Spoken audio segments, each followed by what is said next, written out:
Nah, di sini apa yang diucapkan Pak Dudung itu suatu kebenaran Islam. Ada yang mengatakan sesat semua itu. Orang yang menolak pendapatnya Pak Dudung justru dia sesat. Kenapa? Pak Dudung berkata, saya berdoa pakai bahasa Indonesia karena Tuhan saya Tuhan Arab. Itu betul. Perbincangkan di masyarakat mengenai cara kita beribadah tadi. Jadi ada pernyataan bahwa khususnya doa. Jadi ada pernyataan bahwa kita nggak perlu berdoa dengan bahasa Arab karena Tuhan kita bukan orang Arab, Ustaz. Ya, Nah, ini menarik, Ustaz. baik. Ya, mungkin ada pendapat Ustaz mengenai ini. Baik, ya. Kita proporsional aja ya. Iya. Ya, proporsional artinya menempatkan segala sesuatu sesuai dengan porsinya. Betul.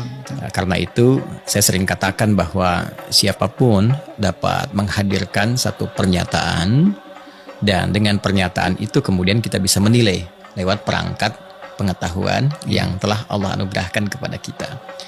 Lalu apa yang menarik? Yang menarik adalah jika pernyataan dimaksud mengandung nilai-nilai kebenaran, maka hikmahnya adalah Allah menghadirkan petunjuk kepada kita untuk mengikuti hal dimaksud dalam meningkatkan ketakwaan kepada Allah. Namun sebaliknya, jika satu pernyataan tidak mengandung nilai kebenaran, maka di antara hikmahnya boleh jadi Allah ingin membuka sesuatu yang lebih besar lagi, sekaligus mengoreksi hal-hal yang keliru di masyarakat, sehingga dengan itu semakin meningkatkan kedekatan kita kepada Allah dengan cara yang lebih berkualitas. Ya. Karena itulah masih ingat Mas Lik, Nabi membimbing kita dengan satu doa yang sangat luar biasa, ya kan? Allahumma arinal haqqa haqqan warzuqna ittiba'ah wa arinal batila batilan warzuqna ijtinabah.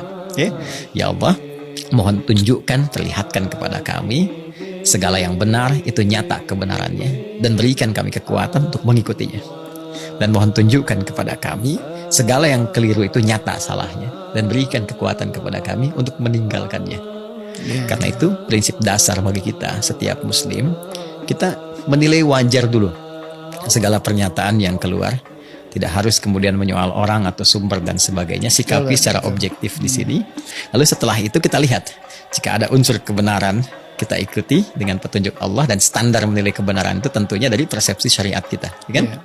Nah, dan juga nanti akan dikuatkan oleh logika, karena keimanan tidak akan bertentangan dengan akal, logika.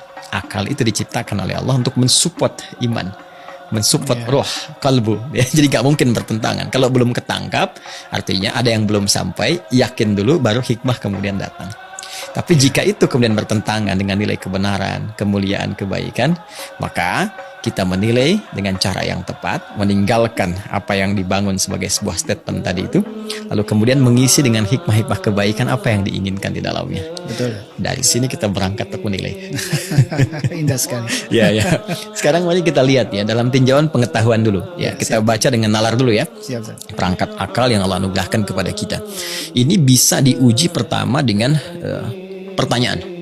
Jadi menguji benarnya pernyataan, salah satunya nanti dalam ilmu logika, di mantik itu kita bisa uji lewat pertanyaan. Kita ambil contoh begini misalnya, Anda tadi mengutip pernyataan, bukan Anda mengatakan ya. Anda mengutip pernyataan, ya, Tuhan itu bukan orang Arab. Itu pernyataan. Kita susul dengan pertanyaan, lantas orang mana? Nah, bisa terjawab gak? Kan? Nah, kalau itu melahirkan kebingungan dan sulit mencari jawaban, maka ini menunjukkan bahwa pernyataan yang dibangun itu rapuh. Ada persoalan. Karena sifat akal itu akan mengejar sehingga bisa diterima oleh nalar, dianggap sebuah kewajaran, dan dengan kewajaran itu ditransformasikan nanti kepada jalan pikiran kita yang membimbing ekspresi tubuh kita untuk bersikap.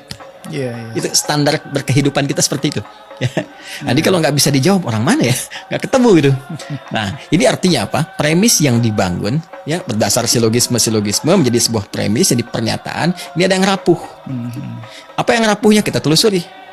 Oh, ternyata ditelusuri memang Tuhan itu bukan orang. Nah, ini apa namanya, kelemahan kerapuhan di pernyataannya, sehingga bisa dikatakan adalah premis pertama yang dibangun itu keliru, salah gitu kan, sehingga mengambil puzzle